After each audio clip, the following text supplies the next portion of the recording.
Hello, and welcome to the Joy of Cooking podcast. Each week, we set the table for a discussion about recipes and stories from the authors of Joy of Cooking. We share kitchen victories and misadventures, and most importantly, what we are cooking and eating right now. We're glad you joined us at the table today. This is Sarah Marshall, owner of Marshall's Hot Sauce, filling in for Shannon. And my skin is emanating a mixture of Oregon truffle and dulse seaweed from all the food events I cooked and ate at this weekend. I'm Megan Scott, co-author of the 2019 edition of The Joy of Cooking. I'm a food editor by day and avoider of dish duty by night, and the colder it gets, the cheesier my cooking is. I'm John Becker, fourth-generation co-author and steward of The Joy of Cooking, America's oldest family-run cookbook. I agree with the proposition that bitters are the bay leaves of beverages, and I love both. I don't know what percentage of our listeners are going to be like, what? Bay leaves? They're worthless. Well, my suggestion is you get a fresh bottle.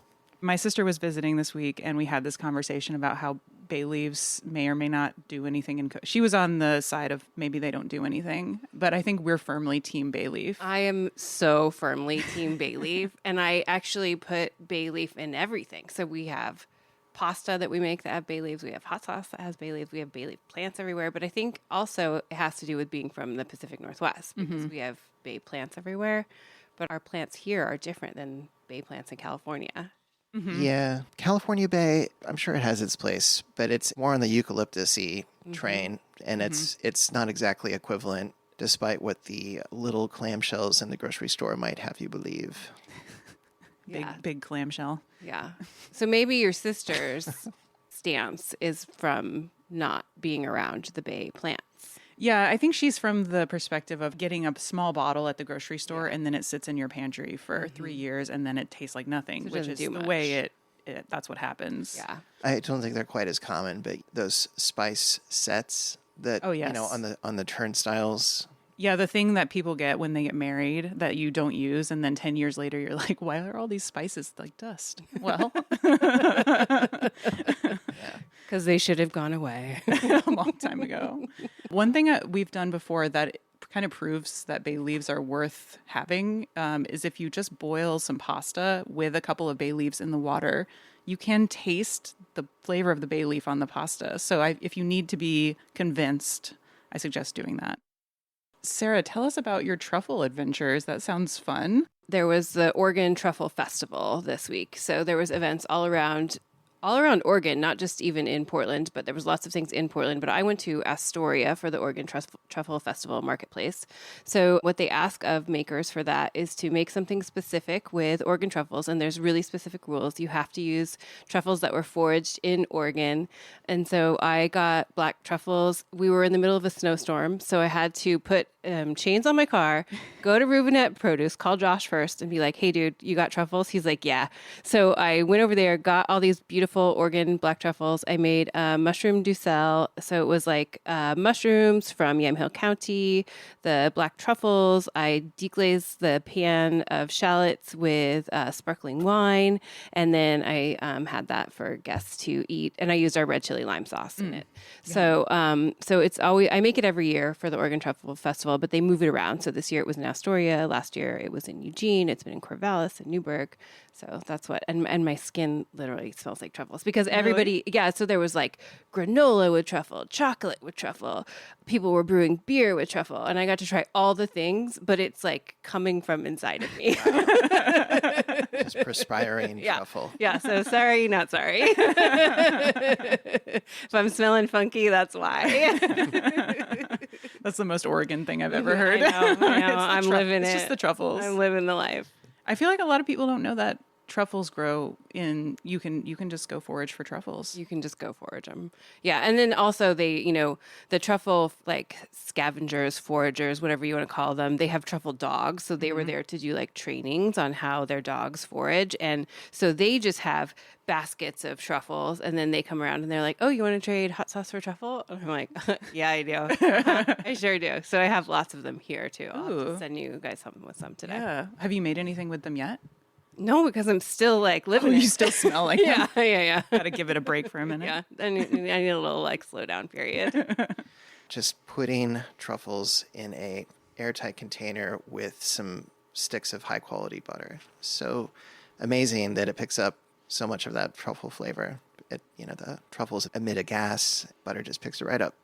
Yeah, I feel like fatty things like butter or eggs or cream, you can just infuse them by sitting them next to each other, which is really cool. Today on the show, we'd like to welcome our guest, Hannah Chamberlain. Hannah is a home bartender and author with years of experience developing cocktail recipes, writing about drink history, and exploring some of the top alcohol destinations in the world.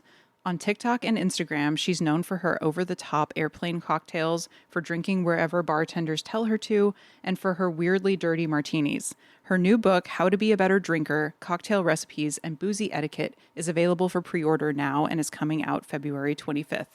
Welcome to the show, Hannah. Thank you so much for having me. I'm very excited about this. Could you introduce yourself and tell us a little bit about what you do? I'm Hannah. I'm Hannah Chamberlain, and I make cocktail videos online under Spirited LA. I make cocktails. I visit boozy travel destinations all over the world. And my book comes out this Tuesday on February 25th called How to Be a Better Drinker, Cocktail Recipes and Boozy Etiquette. That's so exciting. Congratulations on your book. That's a big deal. Oh, thank you so much. And when you guys were talking, I realized I have a bay leaf recipe in my cocktail book. Ooh. So I'm also a big bay fan. Nice. Yeah. So the way I first found out about you was on TikTok. I think the first recipe or the first video I saw you do was your Funyuns Gibson, which is still one of my favorites. And I don't make many recipes from TikTok, but that was one that I was like, okay, I think I can handle this. And I love a savory cocktail, and it's such a good savory one. Can you talk a little bit about your savory cocktail series? Yes. And by the way, I'm having a little bit of a party this Tuesday, and the Funyun Gibson will be served at 2 soon. So if you want to go have some of Portland's best bartenders try their version of it, please come by. Awesome. But yes, I have a savory cocktail series called Weirdly Dirty Martinis, and it has been pushing buttons on TikTok and Instagram. A lot of them are kind of funny and experimental. Not really sure if they'll work out or not, and I'm pretty transparent about whether the experiment works or not. But like you, I'm a big savory cocktail fan, and there are a million sweet cocktails out there, but I feel like in terms of classic cocktails, there are very few savory ones. I mean, we have like a Bloody Mary, a Caesar, a dirty martini, and, maybe a few variations of those. But otherwise, if you're craving something salty, there's really not much there. So I think that's sort of what inspired me to see exactly what ways I could infuse some kind of different fun savory flavors into various drinks. I love that idea so much. Do you have a favorite savory cocktail that you have come up with so far? I like the Funyuns Gibson a lot, and that is also in my book. But my favorite one, I call it the junk food martini. And it's a sea salt and vinegar chip infused martini. And it's extremely, it almost makes your mouth hurt the way the chips do, but it has so much flavor. And I like to garnish it with some olives stuffed with a little bit of fresh garlic, blue cheese, and bacon bits. So the whole thing is extremely savory overload. I'm going to try that one next. I feel like that was one thing I noticed right away about your cocktail recipes is that they felt really, like kind of chef food driven. You had a hibernation punch that was caramelized onions with infused cognac with thyme and marjoram, like all these really awesome things where I was like, not only do I want to drink it, but I want to eat it. So are you really inspired by food and the kitchen when you're coming up with your recipes? I absolutely am. One thing that I love about using food sort of as a base, as opposed to kind of finding more obscure liqueurs and, wines, all of that, is it's pretty accessible. So you can get some really interesting flavors, but you can buy a lot of the ingredients at a Piggly Wiggly, if you will. So the hibernation punch was inspired by stuffing for me. I really love stuffing with apple in it and onion. And I know that one's very controversial for some people who believe apple does not belong in it, but it's always my favorite thing at Thanksgiving. So I was like, I'm going to do this in punch form. I love that. And I do feel like the sweetness of the apple, the sweet tartness of the apple is so good in stuffing, or like you might even add a dried cranberry or something to just give that pop of you need a little bit of contrast for it to taste really good, I think. So I love that instinct to include that. Thank you. I think that's one of those ones where people were like, is she serious? Yes, I was. You also have a really fun series about drinking wherever bartenders tell you to. Could you talk a little bit about that one? Yeah, I started that one in Portland. And I think this is something where if you're a barfly like I am, a lot of people know that the best person to ask for bar recommendations is a bartender. But the idea of doing it as a video where I have to go wherever they tell me to and I have to drink whatever they drink um, was something I wasn't sure was exactly where it was going to take me. But every city I've done it in, I think it's been about 14 cities so far, as far away as Dublin and London, and then LA, New York, Chicago. Most recently, I just got back from Phoenix doing the series. It's so fascinating how much you get to learn about a city. So not only do you get to learn about bartending culture and what bartenders like to drink, you also get to get like a very different little glimpse of the city itself. I think I can't remember the exact Hemingway quote, but if you want to learn about a city, don't go to its, museums or cultural buildings, go to its bars, something like that. But I feel like that's very true. What I appreciated about your series too is that you really do it and you really drink their favorite drink. Even if, you never are like, I don't like that thing or I'm not going to try that thing. You're like in it for the ride. So no matter what roller coaster ride they're going to take you on, you're down to do it. And I think that's what makes it so fun. And whenever we go to cities, we do like not that same thing at all, but we like to sit at chef counters and ask the chefs like where they like to eat, and especially where they like to eat with their families, because it's much different than what their restaurant is usually. And so then that will kind of take us on a different journey than what we originally planned for in the new city. But it is a good way to get to know the city because they know it better than we do as tourists. That's a really cool idea. I'd never thought about where do you eat with your family. That's so fun. It feels similar to the bartender thing in terms of the intimacy and like getting to see something that they wouldn't necessarily, say is like the fanciest, nicest thing, but it gives you a real sense of like what they think of as quality. That's awesome. Yeah, you're kind of letting them off the hook. It's not like they're professional recommendations or where they would send, like somebody that's doing restaurant reviews. It's like, this is where I like to just chill. Yeah. Yeah. I, will often get comments that are like, why are there so many dive bars on this list? Or you should have gone to this fancy bar. And I'm always like, well, you can find those just with a quick Google search. Like that's where I usually start at something on the nicer, fancier side with an amazing reputation. And then, it's those hidden gems, those undiscovered ones that you kind of hope to run into. Have you found any really good hidden gems in Portland? Portland has so many great bars. Before I moved here, I always talked about it as one of my favorite drinking cities. So we're spoiled here, I think. But one of the ones that I don't think I ever would have gone to, that I've now gone back to a number of times, is Stammtisch. Oh, yeah. I really love going there just for a fun little happy hour drink and some good German food. And that one was recommended, I think, by Rum Club. And I was thrilled. I never would have found it otherwise. Yeah, Rum Club Yeah, and that's great. Stammtisch are both great places to drink in Portland. All right, so we're going to move into our tasting segment. And so this week's podcast theme is gin cocktails.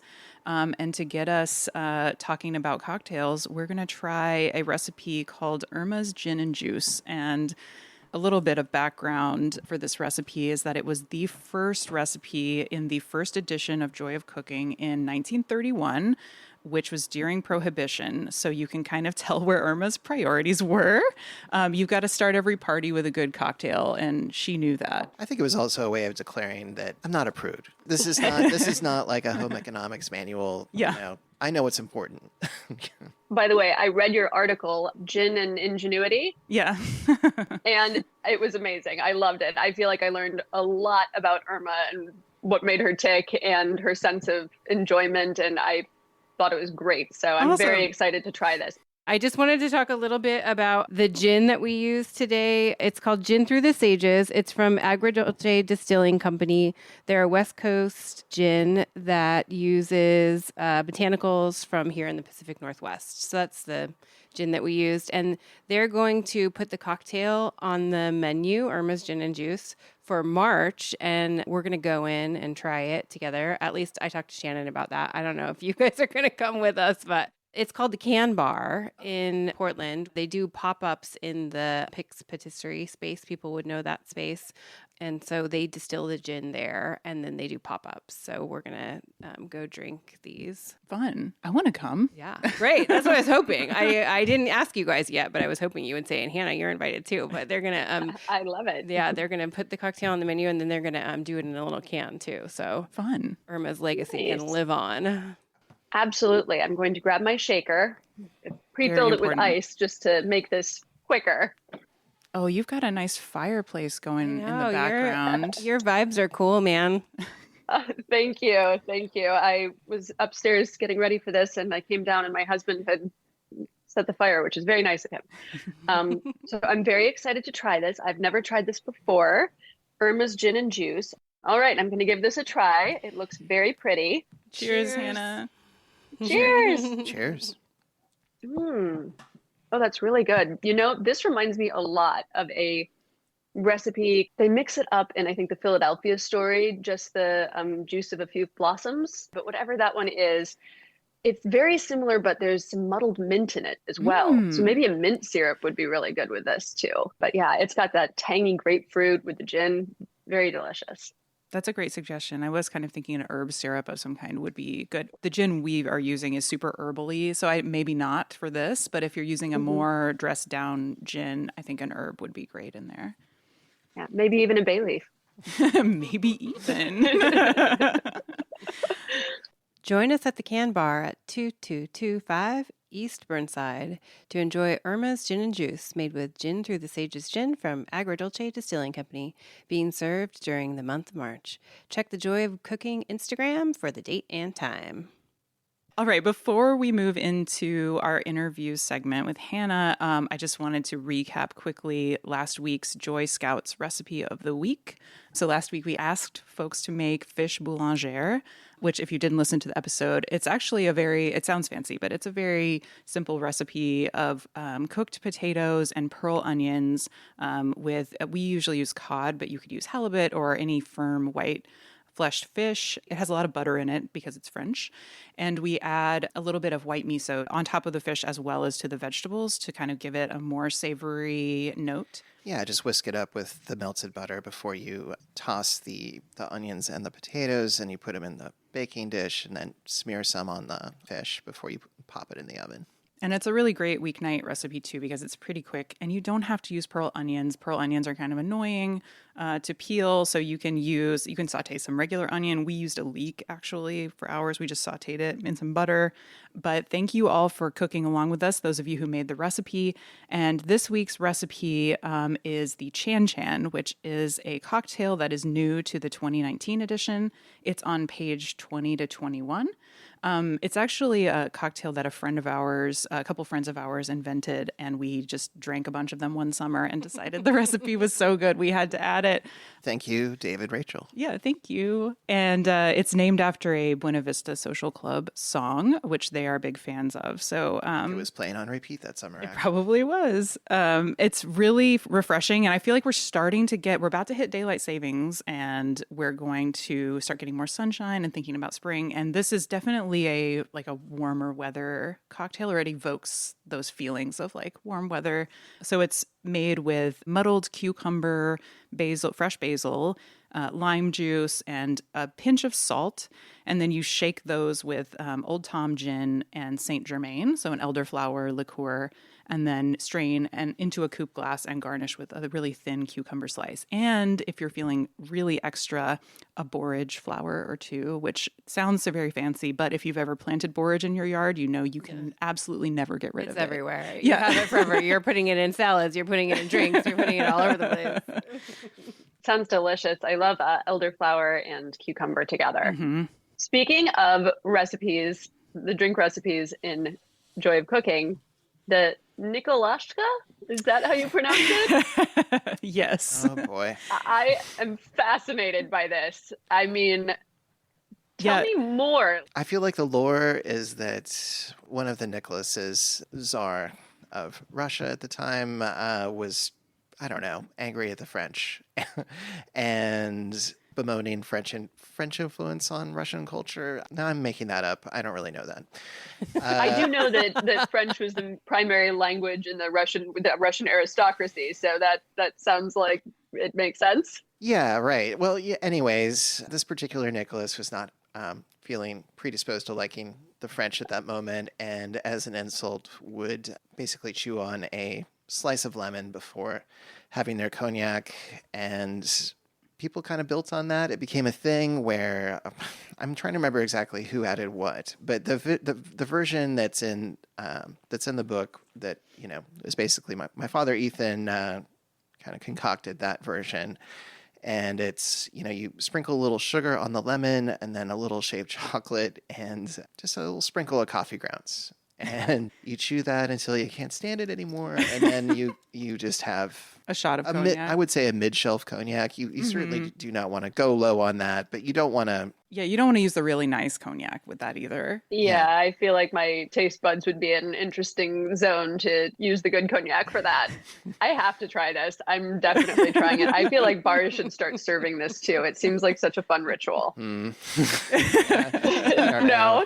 okay. Have you guys tried? Oh, yes. Yeah. We've tried it. Well, Ethan, when he comes to town, sometimes he loves cognac. He will do the Nikolashka. And it's kind of like that feeling when you eat Pop Rocks, just that jolt on it's almost like an electrical jolt to your taste buds. That's how the Nikolashka feels. I only want to try it. I mean, I'm like, yeah, Hannah, yes. I'm fascinated. I didn't know. Yeah.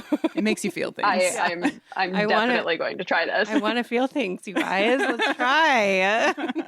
We'll definitely make you feel things. That's for sure. All right, Hannah, I want to talk about your cookbook, which is coming out this week. And by the time this podcast airs, it will be on shelves so people can find it. The book is called How to Be a Better Drinker, Cocktail Recipes and Boozy Etiquette. I'm very curious about the etiquette angle. The first time I picked up Emily Post's Etiquette, I was expecting a lot of kind of dry tips about like where to put your pinky and things that were kind of arbitrary and they were almost kind of funny to read because they were so irrelevant. And I quickly realized that etiquette for her was more about making people feel comfortable, respected, and valued than it was about kind of arbitrary, silly social rules. And I feel like drinking is a time when things are kind of turned up a little bit. Like disrespect and lack of communication can be even greater, or it's an opportunity to really connect and have a really wonderful time. So etiquette seems like a really good match for cocktail hour. And I think also over the years, I've done my fair share of bar crawls. I've talked to a million bartenders. I've hosted. I've been a guest at a lot of home bartenders' homes. And I've learned a lot of lessons through that experience and wanted to put it all in book form. Yeah, I love the idea because I almost feel like it's something that people don't talk about enough because the, cocktail hour is so fun, but there's also so many opportunities for bad behavior or just people not at their best after a few drinks. And, I think most of us who do drink have kind of been there where we may have regretted something we said or something we did. How do you kind of move past that and not just view it as this major personal failing that then you feel a ton of shame over? Right. And it's funny, the chapter at the end of my book, What to Do When You Overdo It. I think it's one of those things, too, where there's a lot of guilt sometimes, but sometimes it's things like you didn't know the elevation. I remember the first time I visited, I think it was Santa Fe, I had one margarita at lunch and I was a mess just from one drink because I just didn't think about the elevation. And so a lot of the time, there are obviously, it can be very serious, and that's not what we're talking about here. We're talking about a day when you perhaps overdo it and kind of how to recover from that and the ways you can make it up to other people and the ways you can soothe yourself a little bit. Yeah, I loved your section on, I think you talked to a crisis PR expert about how to apologize, which honestly I think is so important, and we aren't born knowing how to apologize. So it's very helpful information. Yeah, her name is Molly McPherson. She has an amazing TikTok and Instagram, but she does crisis PR strategy, and she has a wonderful way of owning up for things, apologizing, and I mean, when is that more necessary than when you're like, sorry, I ruined your party last night, friend? But yeah, exactly. This falls under life skills. Yeah. Yeah. Life skills 101. We all need that information for sure. And sort of similar to what you were saying, we're not born knowing this. I feel like another thing that makes bar etiquette particularly important is we don't grow up going to bars with our parents most of the time.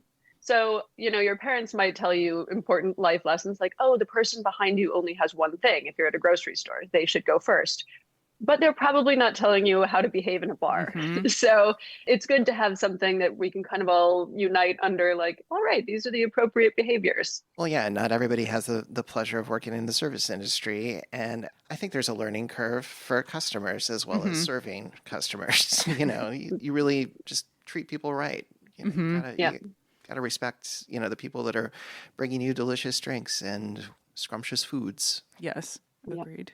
I think that's the thing that I noticed right away too about your TikTok and your Instagram is that you see you and you have, this lovely way of being. You always have these really rad outfits and you're kind of like, proper, it looks like at first. But then when you speak, you're just like, hey, I'm making this thing and it's either going to work or it's not. And, I'm going to go to this place and I'm going to, go to this like really fancy place or I'm going to go to this not fancy place.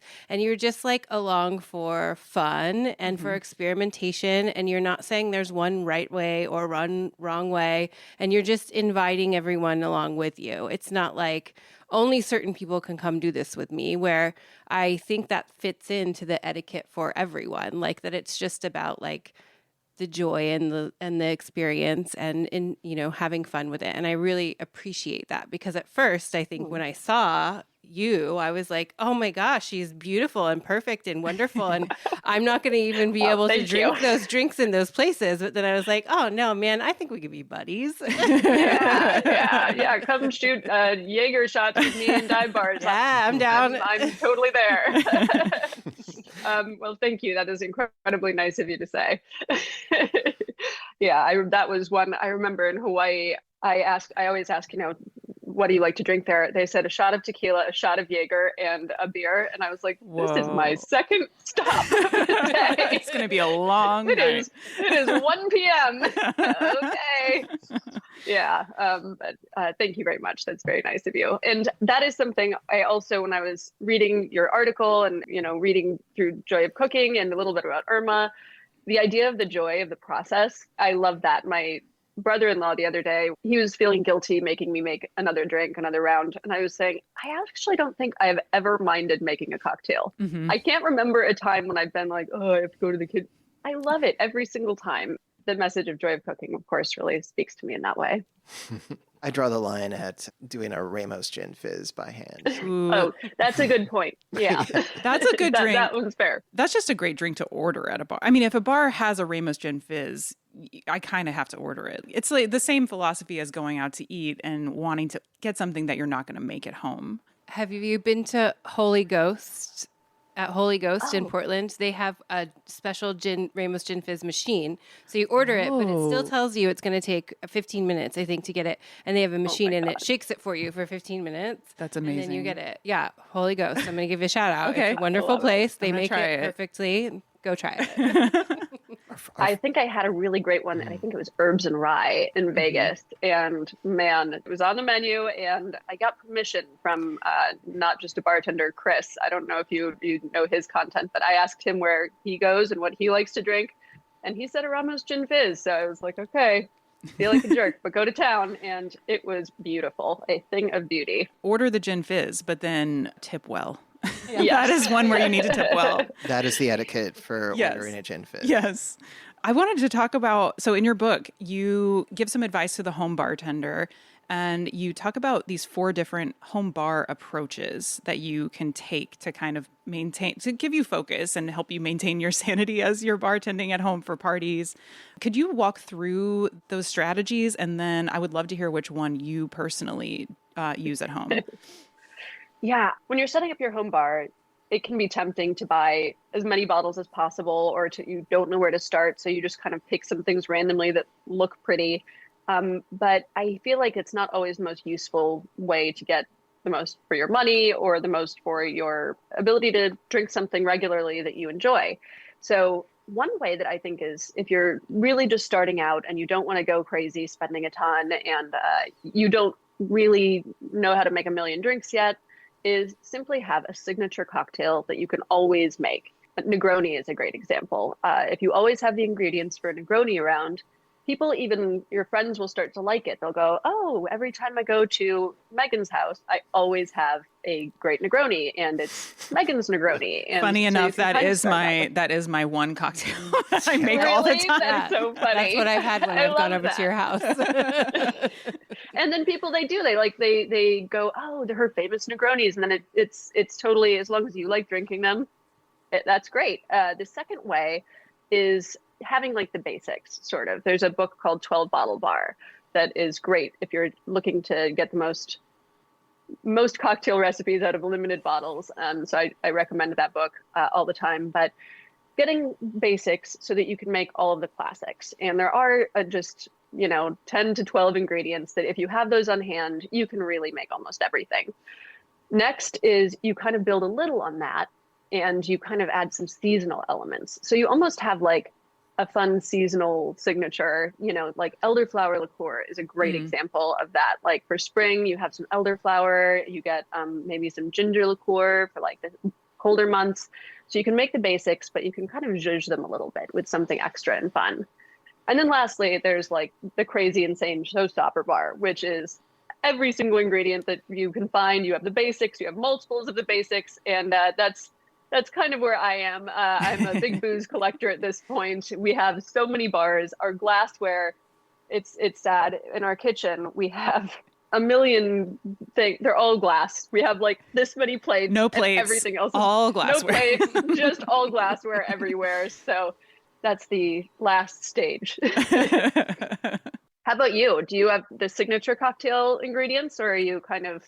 I feel like we have a bit of a haphazard approach to home bartending. We do always have the things on hand to either make a Negroni or a Boulevardier. I kind of shift into Boulevardier mode in the winter, and then Negroni is more spring, summer, warm weather. But yeah, we kind of have a smattering of common liquors that can go into a lot of different things. Well, and then like a bunch of kind of homemade stuff that has just been infusions and like I think we have a rhubarb cordial that I made just out of curiosity, and then we'll have like an orange, or I think we have a bergamot cello that I made a couple years ago. Kind of experimental stuff like that. That sounds delicious. I think we finally consolidated that gigantic half-gallon jar of cherry bounce that we had into a small jar. We siphoned off all the cherries. Yeah. We got all the cherries out of there just to save some room. So my fridge and freezer, it's a million syrups that I always forget to label, and then a bunch of fat washes in the freezer that look pretty gnarly. So mason jars galore. Ooh, could you tell us a little bit about fat washing, like what it is and how you do it and why you might want to do it? Yeah, fat washing is one of those techniques that it sounds intimidating and it sounds gross. And you do have to be careful when you're doing it. There are some steps that are pretty important to do the right way. But I really started getting more into it in this Weirdly Dirty Martini series, because a lot of the time, a really good way to inject extra flavor into a cocktail is through syrup. But with these savory drinks, you're not going to be making a syrup or using a syrup. So one of the options you have is to infuse the spirit with flavor from fat. So you use a fat, like, what's a good one? Olive oil is a very common one. People often use bacon and whiskey. But once you get that, one of my most favorite ones that I've been doing recently is a brown honey butter, fat washed bourbon. When you get the fat, you put it in liquid form. You put it in your spirit. You shake it around. You let it infuse for a while, depending on kind of what it is. I usually leave it out for about 5 hours, shaking it occasionally. Then you put it in the freezer and you make sure it gets fully frozen, fully solid. And then when it's fully solidified, you strain it through a damp coffee filter. You might have to do this more than once if it's, if you're not getting everything. And then you have the flavor from the fat in the spirit, and it's perfectly clear and very pretty, provided you did it correctly. And it has some fascinating new flavor. I love that. I actually have never tried that I've never fat washed anything before, so me I either. think maybe that's my next I know, project. goals. Yeah. John, I wanted to It's ask really you a fun. question because I grew up with a family who didn't have a bar or make cocktails. So I know that the Irma's gin and juice we tried was like the first kind of cocktail recipe in Joy, right? And you grew up with your family having all these cocktail recipes at hand. So like your life was a lot different than mine. I think my mom had like box wine or something. So like what was that like? My father was not like a prolific mixologist like when I was growing up. There was the Russian tea service that he would have like well, he called it that, but it was vodka, kind of a New Year's tradition with little caviar and just real fancy special occasion stuff. And then the Nikolashkas And then I hear he threw some ragers, like 4th of July would be just like a rager with a bunch of questionable punch, maybe some questionable punch. Yeah, I wasn't around for I wasn't around for the questionable punches. Yeah. I love that. But your grandfather also, he liked to mix drinks for people at parties. Yeah, so I hear he passed away before I showed up on the scene. But yeah, no, he was an instigator. He would have a tipple, but he was more interested in getting other people to have fun. I think that's how he approached it. I feel like in the 1963 edition, he's like, make sure that your cocktails never get below 60% like this of spirits versus mixers. No low proof drinks in his Yeah. I wanted a strong drink. That's just a general rule of thumb. Yeah, I don't know. As I was reading the article, the Gin and Ingenuity article. I apologize. I haven't read that in forever. And so, yeah. Well, you should give it a sent read. over. It's really good. I came across a term, COCKAIGNE. Oh, yes. Yeah. Cocaine. It's pronounced cocaine. Which has an interesting story. So it's kind of the medieval land of plenty. And John, do you remember the exact origin? I'm blanking. You're looking at me like, no. That's an old French. Yeah, it's a French, like medieval French land of plenty. So it's a place where roasted chickens would wander the streets and the rivers were running with wine. And it's kind of like the Big Rock Candy Mountain. Yeah, but medieval. Like and so that was actually what Marion, John's grandmother, and John's grandfather, that's what they named their house in Ohio outside of Cincinnati was Cockane. And so any of the recipes in Joy that they really loved or that they thought were especially good, they named them Cockane. So this will be helpful information to Joy readers who have always looked at that and been like, what is that? What are you talking about? And, it kind of also betrays the spirit in which John, my grandfather, was mixing cocktails for guests. Definitely A joyous, yeah. riotous evening ahead. They're seeing like Ethan as a child beating the ice and for the parties and everything. I felt like the fun just was so palpable. I was like, I want to be there so badly. It was I know. Very fun. I wish I could have been at one of those parties. They also like to hobnob with artists and intellectuals, which I think would have just been so much fun, like mid-century artists and architects and things like that. And at a cocktail party, I would just love to be there. Yeah, it sounds like a ball. Hannah, before we move to the next segment where we answer our listener question, where can listeners follow you? I am at Spirited LA, and even though I live in Portland now, I was LA, San Francisco, now I'm up in Portland. I'm very happy here. You can find me on TikTok and on Instagram. Lovely. And make sure to check out Hannah's book, How to Be a Better Drinker. All right. So this week, we actually had a question about Irma's gin and juice. Sarah, can you read the text? My aunt had a New Year's party and made Irma's gin and juice. She said the recipe's in the book, but mine's packed. Can you tell me how to make it? So I'm going to use 2 ounces of this gin. Now, do you prefer orange or grapefruit juice for this? I'm so glad you asked. I love grapefruit for this, actually. Great. I think orange sometimes can be a little flat in cocktails. This cocktail also has lemon juice in it, which does help with the acidity, but I love a grapefruit cocktail. Me too. I love that. And yeah, I agree. There's like a chalkiness almost with the orange juice sometimes. Today, when I made ours, I used, because all the citrus is in Portland, not that has been grown here in Portland, but it's in all the shops. So I used bergamot oranges and some cara oranges. And then Ooh. I found sweet lemons, which I hadn't really seen before, but they were all from Rubinet. I just went in there and was like, yes, yes, yes, yes, yes. And it tastes really nice. And I do think you can taste like, rather than juniper in the gin, you can taste like the sage and maybe some thyme in there. It tastes and maybe herbal. some bay. I mean, I do think it tastes very Pacific Northwest. I think bay is like our theme should have maybe been bay instead of gin today. I think that sounds delicious. I love a gin with those kind of maybe, botanicals that lean a little on the savory side too, Yeah, it's really nice. obviously. And brief shout out to Matthew Rowley, a cocktail historian, spirits writer, who actually did make that comparison of bitters and bay leaves, specifically in chicken adobo. Like he was trying to explain what bitters added to a cocktail to somebody who's somewhat incredulous, and they're kind of understood by like making that analogy. Nice.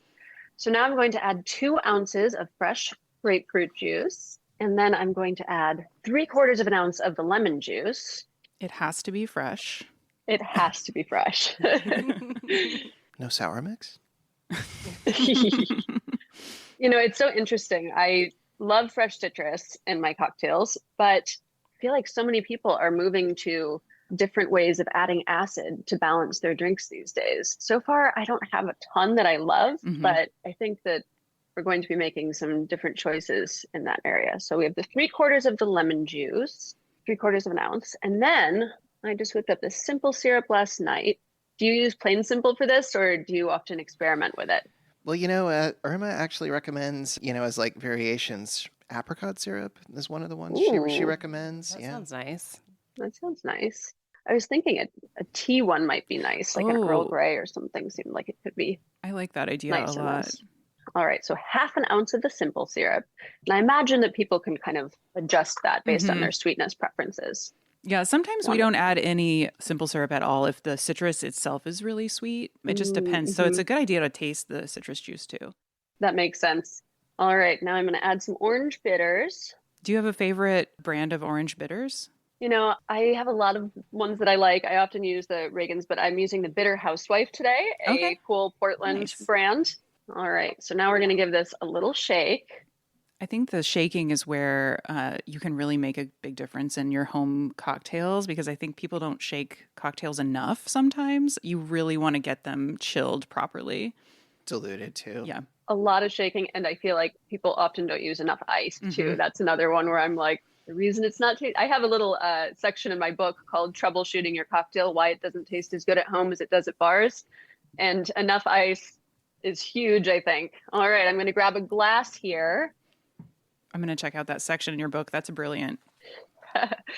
It's something that I definitely find when I go to a friend's house and, I'll say like, do you have enough ice for cocktails? And then they'll say yes, but I'll look at their ice and I'm like, this one little tray is not going to do it.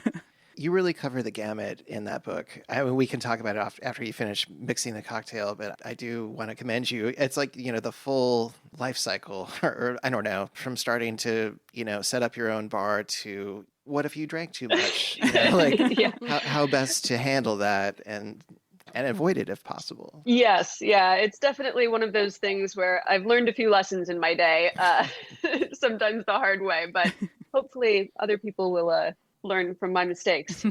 One thing we did forget is that there is a serving suggestion that Irma has in there that is worth repeating, I guess. It's served with hot cream cheese canapes. Yeah, you want a good canapé with a cocktail like that. There's a recipe for that in the original book, just a few pages later. John, do you want to say a little history of this cocktail? Well, yeah, it was the first recipe in the first edition, and we conjecture that I think it was on most people's minds was like, how do I make this questionable gin, bathtub gin, like palatable? And this was Irma's answer. And that's probably why it was the first recipe in the book. It's like the first problem to rectify was this horrible gin. Very important. I have a couple of tips for making this drink. we talked about shaking cocktails enough. It's really important to shake them until they're well chilled. We recommend like 12 to 15 seconds if you can count while you're shaking. But basically, you want your hands to be really cold. The cocktail shaker should be really cold and frosty. And then we use these little, instead of a jigger, which they always kind of annoy me because I just spill when I use a jigger. Like there's stuff all over the bar. So I use one of those little OXO measuring cups. It's like a quarter cup measure, and it has ounces printed on the side. And so you can easily measure your cocktail ingredients, no spilling. And then we talked a bit about this, but you can also use a flavored simple syrup if you want to mix it up a little bit. It's just a really easy, fun drink. It's really light and refreshing. You could probably like make it a lower proof cocktail by adding some like sparkling water or club soda to top it off if you want something a little more refreshing like in the summer. But it's just a really solid drink. And I love that it's the first recipe in the first edition. There are a few other alcohol-related recipes in the first edition. John, did you have those written down? Yeah, hidden in the back of the book. It basically sounds like you're trying to turn like grain alcohol into something that's palatable. One of them is quince liqueur, and it's like you can use whiskey for this, or it's like 1 quart alcohol. That's all, just alcohol, and I love it. something like 3 quarts of distilled water. I don't know why she was calling for distilled water, but yeah, interesting. that's alcohol. Well, you don't want to introduce any other flavors, I guess. Sure. I like the flexibility in the recipes. And I will say that I am a great hot sauce maker. I am a terrible bartender. I was trying to make these drinks for you today, and I was like, I don't have any gear. And I do think that sometimes you need a little bit of bartending gear. I think you do need to have a cocktail shaker, which I did not have. And when you brought over the specific pourer, I was like pouring things into a measuring cup using a kitchen scale. I was like using the tools that I have, which are not necessarily bartending tools, and it was like a little bit challenging. Well, this is actually brings up something I really appreciated about the bar tools section in your book, Hannah. You were kind of meeting people where they're at. I think that's what the aspect that I really liked. But it also, some of the substitutions is like, if you don't have a Hawthorne strainer, you can always use like, what is it, a cleaver? Yes, yeah. I mean, it's so funny. I often end up making drinks wherever I am. So I'll be at a friend's house or a hotel room or something like that. And I know very much what the function is that I'm trying to achieve. But yeah, the cleaver, if you just sort of put it over most of it and most of the thing, and then you can just pour. It's not ideal, but sometimes you got to improvise. Yeah, absolutely. Especially like early pandemic, moved in with my parents, and obviously martinis were a necessity, but they had none of the right gear. So I was mixing them in a bowl with a chopstick most of the time, and then putting them through like a pasta strainer. But, we did what we had to do. I was trying to figure out, it's like, is this like personal experience, like substitutions that Hannah's come across, or is this like just being super imaginative and trying to empathize with readers that might not have, all the right tools? Yeah, a lot of the time it is personal experience. I think I've even used like a fast food cup and a straw, in dire circumstances. Nice. Sure, you might not have bought stuff, but there's also like the Airbnb situation where, yeah. Mm-hmm. We've all been there. Yeah, like you go to the Airbnb, there's nothing in the kitchen. No, at least nothing practical, nothing that you actually need. Yes. I always think it's funny. There's a phenomenon where people will be like, I have an amazing home bar. Like I have everything you could possibly want. And what they mean is they have some very fancy tequilas and whiskeys, but I'm like, do you have any citrus? No. Do you have any cocktail tools? No. Okay. You can get me into the kitchen, I guess. We'll figure it out. Yeah, hard to substitute for the citrus, but yeah, the tools can work with that. Yeah, that's how I feel about every time I'm cooking in someone else's kitchen. I seem to always need a whisk for some reason. And I am always amazed at like people who just have the tiny 3-inch whisk that I'm like, what is this even for? Or the ones with the balls on the ends for the like cute looking ones? Yeah, the cute looking ones that are for like nonstick pans and whatnot. Oh, yeah. No, everyone please buy a whisk. Just do yourself a solid. It's worth it, I promise. I always feel like that about citrus squeezers. I'm like, I know you think you're fine without it. I know you think that your hands are doing a great job, but I swear to you, you will thank me, and they're the best. It's a game changer. Mhm. Do you have a Totally. recommendation? What kind of citrus squeezer do you like to use? I just like these standard, I don't even know the brand, but Oh, yeah. just this one. The I love these. yellow, it's like the yellow one that has a The lever. hand Yeah. crank, exactly. I've gotten some of the fancier ones, but I always go back to this one. It's not bulky, it's easy to bring with you. I've broken a few over time through Yes. heavy use, but they last pretty well. Yep. We've gone through a few. The chef-in one is pretty nice, and then there's that the one that folds flat. Yeah, my favorite now, which I got last year, is a flat. It folds totally flat, so you can put it in a drawer, and it doesn't keep the drawer from opening. Nice. And it actually works very, very well. So if you see a flat citrus press, I recommend it. Okay. I'm going to look that up. If you have a topic, ingredient, or joy story to share, call our hotline at 503-395-8858. Leave us a message or send us a text. We'd love to hear from you. Next week's topic is... I have many cans of canned pumpkin taking up space in my pantry. Recipe ideas? Awesome. We'll talk about that next week. All right, y'all. What are we thinking about for this week? What are we excited about cooking or eating? We're going out to dinner with you and Dirk, unless he hasn't told you about it yet. We are going out to dinner. Yes, no, I do know. Okay, Yep, good. Yep, we're going to Jeju for dinner. I'm super excited about it. Our buddy's restaurant in Portland. So we're going to do that.